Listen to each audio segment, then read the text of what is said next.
Bonjour à tous et à toutes, bienvenue sur la chaîne de Arcane Invest. Aujourd'hui, on se retrouve pour une toute nouvelle vidéo où on va analyser le titre Novo Nordisk. Novo Nordisk, un titre qui s'est fait détruire par le marché depuis août 2024 où on a perdu moins 70% sur le titre. Voilà, fondamentalement parlant, il y a de quoi sur certains points. Il y a des médicaments qui ont perdu certains brevets, un arrêt de commercialisation et surtout une préférence aux concurrents qui a des bases plus saines, en tout cas des news qui sont plutôt positives comparé à Novo Nordisk, qui est Eli Lilly, qui, comme vous le voyez, au final a plutôt bien performé comparé à Novo Nordisk. Vous allez voir que ici, si on compare les deux, on va le mettre comme ça. On voit la différence indirectement, mais dès lors qu'en fait on a des news plutôt négatives sur un titre, on va forcément en tant qu'investisseur, si on a deux mastodontes, donc là c'est deux mastodontes du domaine pharmaceutique, qui sont dans le même domaine en lien avec l'obésité, des médicaments qui luttent contre l'obésité, on va privilégier potentiellement celui qui se porte mieux ou qui a des news plus positives, quitte à le payer plus cher, parce que comme vous pouvez le voir ici, Eli Lilly se paye 40 fois ses bénéfices, alors qu'ici on est plutôt sur 10 à 13 fois ses bénéfices.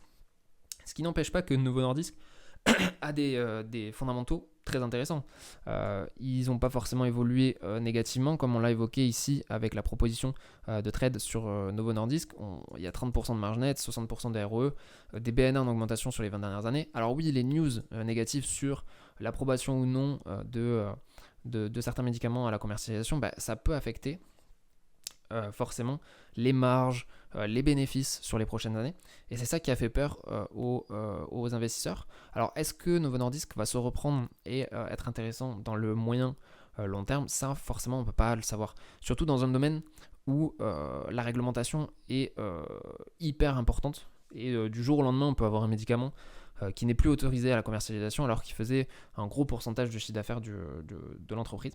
Donc là, aujourd'hui, on ne va pas évoquer forcément, fondamentalement parlant, ces sujets-là. On va plutôt évoquer techniquement parlant comment on aurait pu anticiper la hausse de 9% d'aujourd'hui. Alors pour comprendre la hausse de 9%, lorsque nous on avait par exemple la proposition de ce trade sur Novo Nordisk qu'on verra tout à l'heure techniquement parlant, en fait on avait une attente de l'approbation, l'attente de l'approbation de l'administration américaine pour proposer Wegovy, qui est l'emblème de la nouvelle génération des traitements anti-obésité à plus haute dose. Là en fait on a eu cette approbation ce matin. Donc ce qui apporte forcément la commercialisation du médicament vedette contre la perte du poids sous forme de comprimé. Des millions de personnes utilisent déjà l'injection et un essai a montré que les personnes prenant un comprimé de 25 mg une fois par jour ont perdu environ 13,6% de leur poids corporel en 64 semaines. Donc c'est clairement intéressant. Alors cette annonce elle intervient en termes d'une année difficile pour Novo Nordisk qui a perdu au deuxième trimestre son statut de leader des médicaments anti-obésité au profit de son concurrent américain Eli Lilly. Ce dernier pourrait lancer sa propre pilule anti-obésité dans les prochaines semaines. Donc voilà, il faut comprendre que c'est quand même un catalyseur dans ce cadre-là. Mais ce qui n'empêche qu'on était quand même sur une zone mensuelle où c'était intéressant de se positionner sur Novo Nordisk. Et la news ne fait que amplifier la zone qui était actuellement intéressante. Donc comme vous pouvez le voir mensuellement parlant, on a des zones de support, des zones où ça a déjà réagi. Comme vous pouvez le voir, cette zone de support ici. Si vous avez des problématiques au niveau du technique, je fais une petite parenthèse, n'hésitez pas à m'envoyer un message sur Instagram, je pourrais vous envoyer un petit guide qui vous montre par exemple les fondamentaux de l'analyse technique et qui vous permet de comprendre et d'agir plus sereinement sur les marchés financiers. Vous allez avoir ici une zone de support qui est devenue résistance ici. On avait réagi un minimum ici pendant 2 ou 3 mois.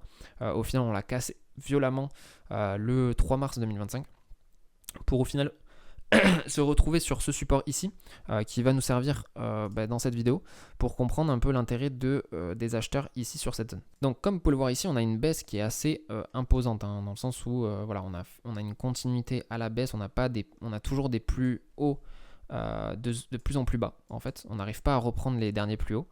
Et donc, en fait, ça crée forcément des liquidités. Ça veut dire qu'on va laisser des vendeurs se positionner et vendre considérablement le titre. Et donc, forcément, ça va pousser à la baisse le titre. On va avoir ici des zones de liquidité qui sont laissées, donc des personnes qui ont acheté auparavant ou qui placent leurs ordres de stop loss ici, ce qui fait que les acheteurs, pour se positionner à l'achat, on va avoir des ordres ici à prendre. Donc là, on est venu chercher en fait cette zone de liquidité avec ces deux points qui font office de zone de support au final. On voit qu'on a réagi une première fois ici, mais voilà, l'impulsion baissière qui était présente là était bien trop forte pour la reprendre directement. Donc je pense que sur les 0,50, si on trace un Fibo, on va avoir les 0,50 qui sont tracés. On va voir si on va l'avoir ici. Voilà, les 0,50, vous voyez, c'est juste ici. Donc en fait, on n'a même pas repris les 50% de cette bougie baissière et on est revenu ici sur cette zone de support ou sur lequel on est en train de réagir. Donc voilà, c'était une zone sur laquelle on sait qu'on a déjà réagi auparavant et que potentiellement on serait amené à réagir positivement pour les acheteurs. Donc voilà pourquoi déjà c'était une zone sur laquelle je souhaitais me positionner. Deuxièmement, on va avoir en fait les MM50 qui nous permettent de comprendre un peu le flux. Et imaginons on le met par exemple sur du weekly, donc on va avoir une MM50 ici. Donc on peut voir que tant qu'on ne repasse pas au-dessus de ces MM50, on est plutôt en weekly en tout cas, sur une unité de temps hebdomadaire, plutôt baissier. On va voir ici si on descend en daily, que ça va être à peu près similaire. Dès lors qu'on n'arrive pas à remonter en fait au-dessus de cette MM50 daily. À chaque fois qu'on est remonté, on est revenu pour diverses raisons en dessous. Et dès lors qu'on est en dessous, c'est plus compliqué. C'est là où on a des accélérations baissières. Vous voyez, dès qu'on réintègre la MM50, etc. Ici, on va voir qu'en trimestriel, on va avoir la MM50 qui va faire office aussi également de support. Donc qui peut être une convergence au final pour prendre la position ou non. On va avoir ici en weekly un break qui va être intéressant. Mais surtout, sur cette zone de support, une mèche qui est assez importante et qui nous permet de comprendre qu'il y a des acheteurs sur cette zone et que certes le prix actuellement est plutôt dans une zone de range, donc qui n'évolue pas forcément dans un sens ou dans un autre, mais qui souhaite en tout cas se positionner à l'achat, puisqu'on a eu déjà un rebond ici et un deuxième ici sur intervention avec une mèche qui est laissée et qui indique qu'il y a une force acheteuse assez importante. Donc l'objectif théorique va être potentiellement de venir chercher ces derniers plus hauts, parce qu'après on va avoir, comme évoqué précédemment, la MM50 weekly, et surtout le fait de repasser au-dessus de cette zone-là, qui sera un signe assez important pour les acheteurs à moyen terme pour se positionner sur le titre.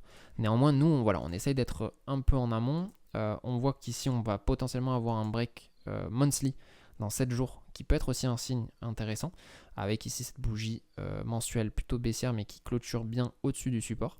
Et ici, une clôture qui englobe, qui break en tout cas, parce que si il aurait fallu que la mèche commence ici pour englober.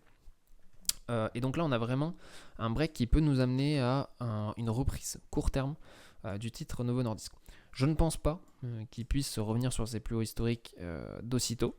Néanmoins, à court terme, on peut se positionner ici et intervenir en se mettant par exemple à BE, donc à break-even, dès lors qu'on arrive sur cette zone-là pour sécuriser notre position.